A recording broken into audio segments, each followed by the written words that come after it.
Feeding therapy is not what you think. Some people have the idea that you'll just go into feeding therapy, your child will learn how to eat, and you'll come out and everything will be good and dandy. No, it's not. No, it's not. Let's talk about it.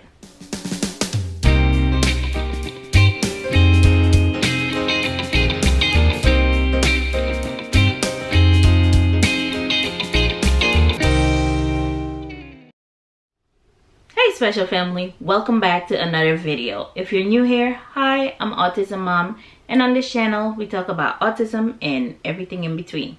If you'd like to be part of the family, click the subscribe button and hit the notification bell.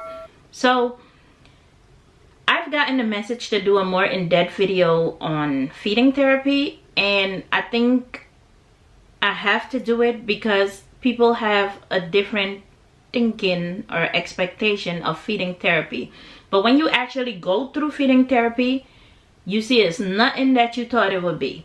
Because not only are they breaking your child's mentality and stimulating them to eat, they are also breaking you as a parent.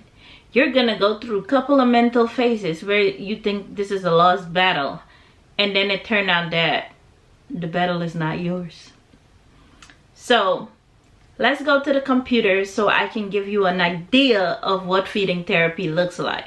And trust me, this brings back memories, more like deja vu. It was not a fun time the first couple of weeks, but after that, I am so thankful for the Marcus Autism Center.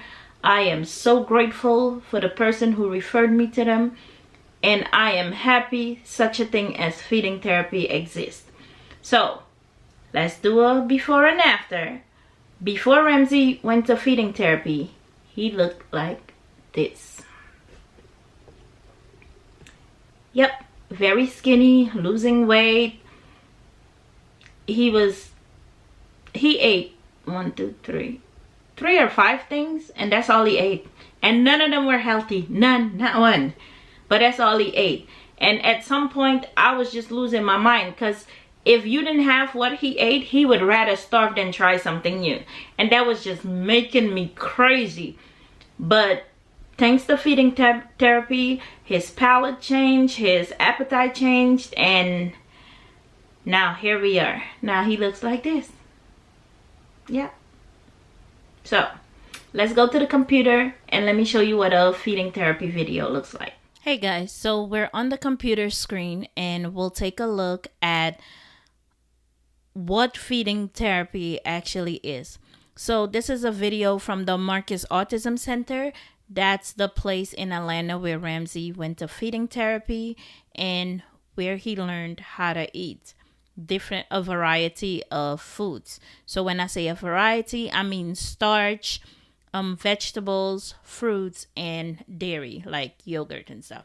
So let's go through their feeding introduction video, and it's called the Marcus Autism Center Feeding Disorder Program. So let's take a look.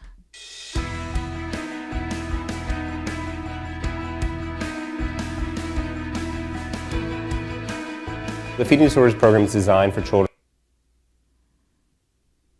with chronic and severe feeding difficulties. We have a multidisciplinary approach to care with psychologists, dietitians, physicians, nurse practitioners, speech-language pathologists, occupational therapists, social workers, all working under the same roof to provide state-of-the-art clinical care for our patients. Many of the children we work with consume little or no food during meals. The mere sight or presence of food can cause significant disruptions. As a result, many of the clients we serve rely on a feeding tube or formula to meet their nutritional needs. Another subset of kids we work with have extremely narrow diets, so they may only eat 1 or 2 foods at every meal, the same foods at every meal. In both cases, either if you have a limited variety or you're limiting volume of food, it can be extremely stressful for caregivers who are concerned about their child's growth and development. We also offer an intensive day treatment program where children come for 4 meals a day, 5 days a week, for 6 to 8 weeks.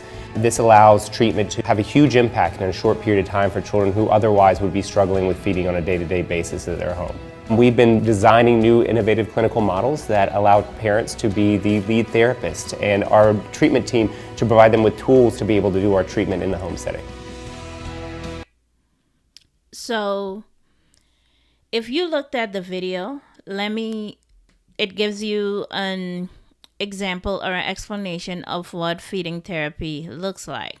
But let's go to the footage real quick. I wanted to show you something. I've muted it because we don't have to go through that anymore.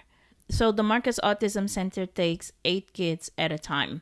We were there for 4 months inpatient and 3 months outpatient. 4 months was doing this that you see on the screen. They kept doing repetition, trying to feed you. They give the kids, okay, let's look at what she has on the table. When I tell you I disliked this program in the beginning because it was heartbreaking. So they use a timer. They have the cup with the liquid. They start with puree first. This a starch, a vegetable, a fruit, and then maybe like a dairy product.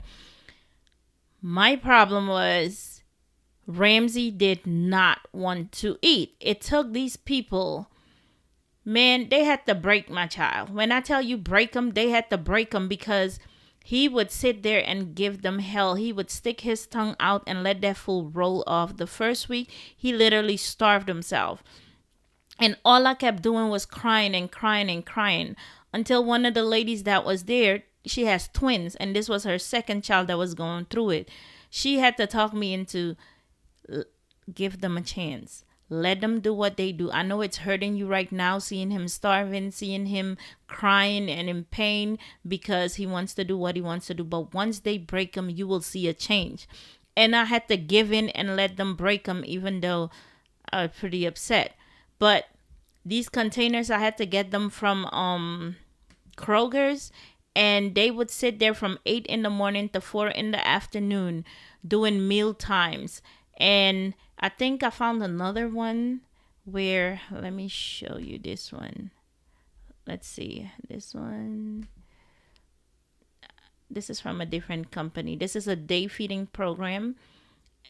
And it's a hospital in Philadelphia, a children's hospital in Philadelphia. Let's see how they do theirs. The Intensive Day Hospital Feeding Program at the Children's Hospital of Philadelphia, located in the Children's Seashore House building on the Philadelphia campus. This treatment program helps children learn to eat a larger amount and variety of food and fluid by teaching parents to manage mealtime refusal behaviors.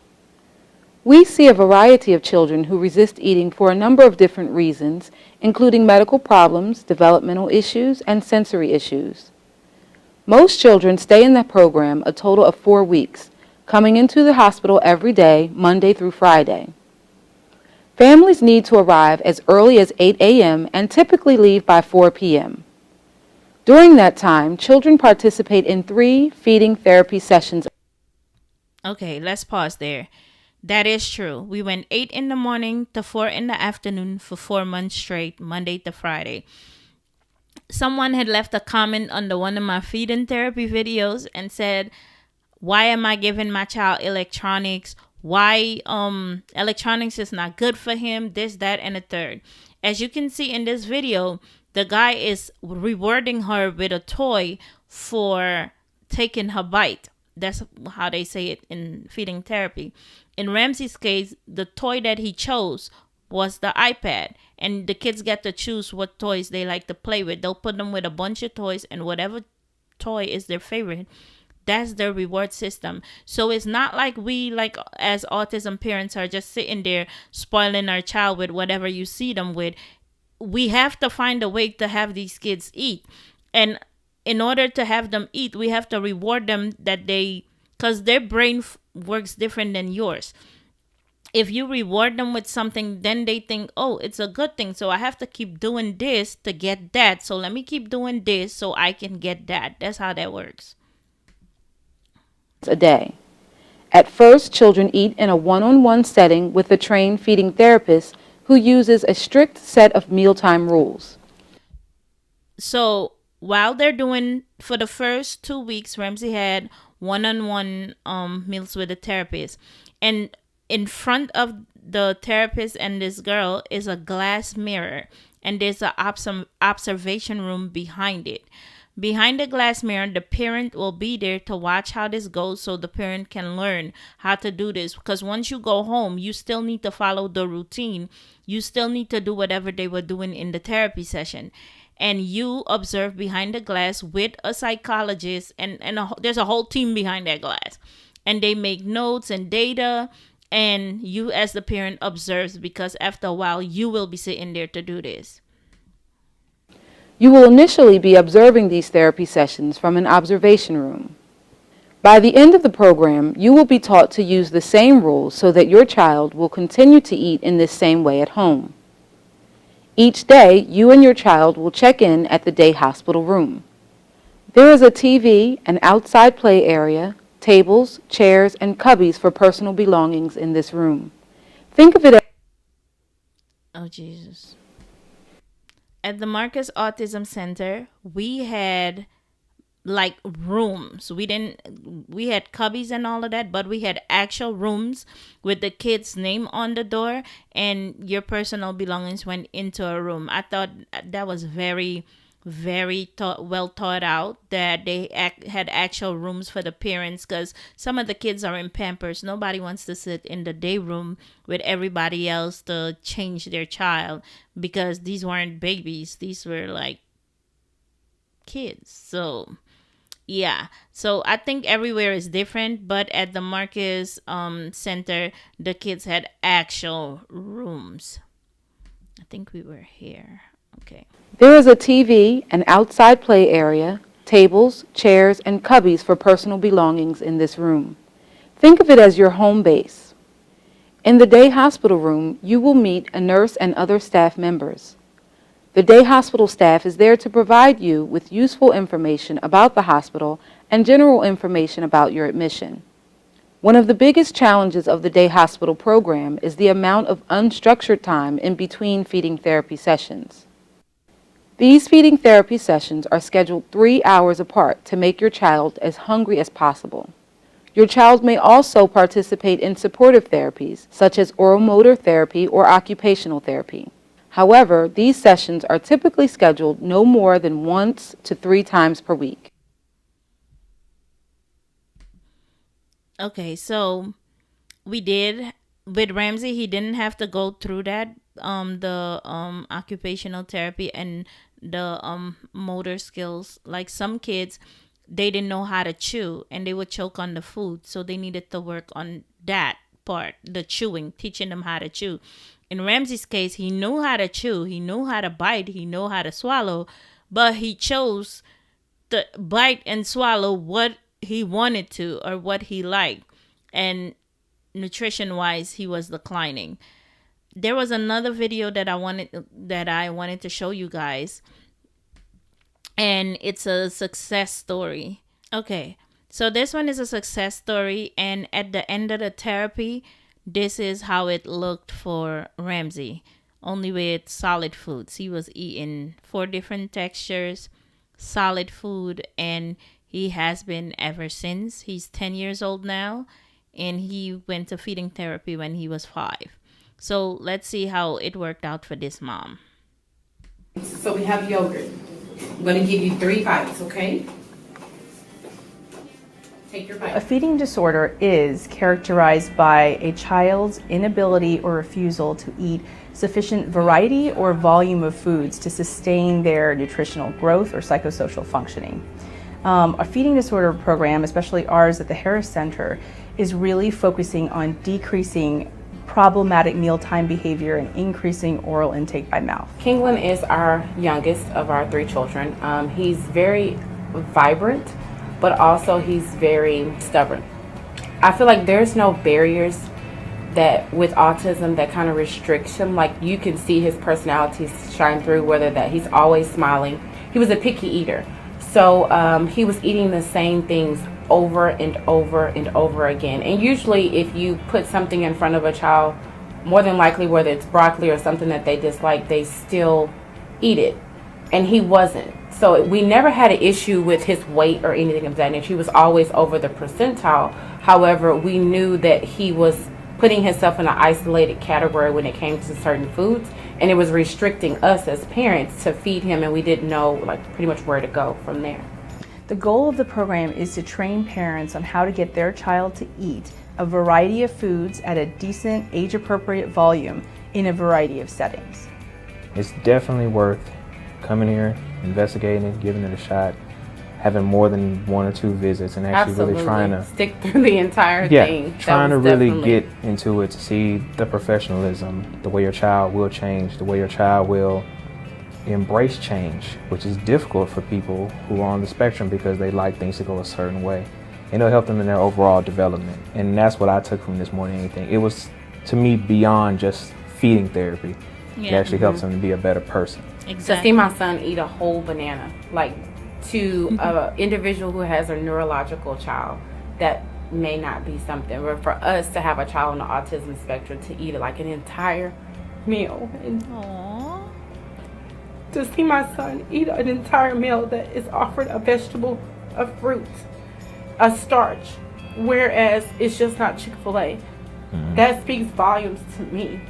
So it's like my husband said, if you're on the fence, or that's why you have the professionals and you build, like Dr. Roberts will forever be somebody that we will refer to. I have that type of rapport because that was somebody who saw something in our child and used their professional background to pull it out of him. True. Because if not, we would still be struggling on introducing certain things to Kingwood. So I will forever be grateful for Dr. Roberts for that.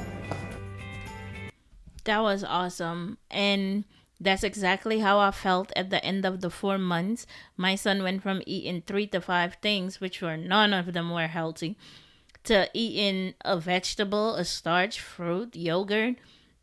It was just amazing to see the transformation, and I have kept that routine. Once you come home, it changes a little.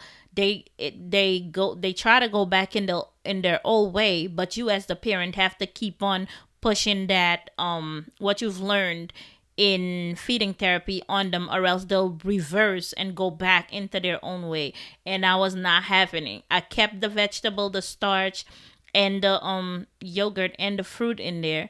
And yes, some of the stuff, some things they might not like. You might have to pick another vegetable and swap the vegetable or swap the starch. But as long as you keep them in there, they will get used to it and they won't revert. But some people did tell me that their kids revert back to their old ways. But I think that that's because they didn't keep the routine in there. And in my household, I keep the routine. Maybe he doesn't like string beans, then I'll try a different vegetable.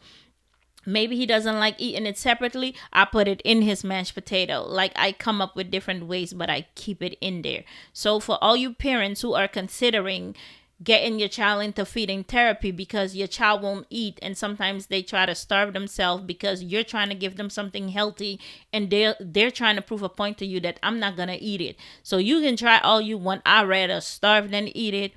Here's something that will work for you. Feeding therapy. I'm not the only parent it's worked for. I've shown you some examples, and I'm pretty sure there are other parents out there that have gone through feeding therapy and had a success story. If you had a success story and you've been to feeding therapy, please comment down below so I can know how yours went. And if you're considering feeding therapy, comment down below too. I would like to know what your view is on it now that you've seen this video. So please comment below, and I hope you really consider taking this therapy if you have a picky eater at home. But I really hope you try it because it has worked miracles for us, and we will forever be grateful to the Marcus Autism Center. So thank you for watching this video, and I'll catch you in the next one. Bye.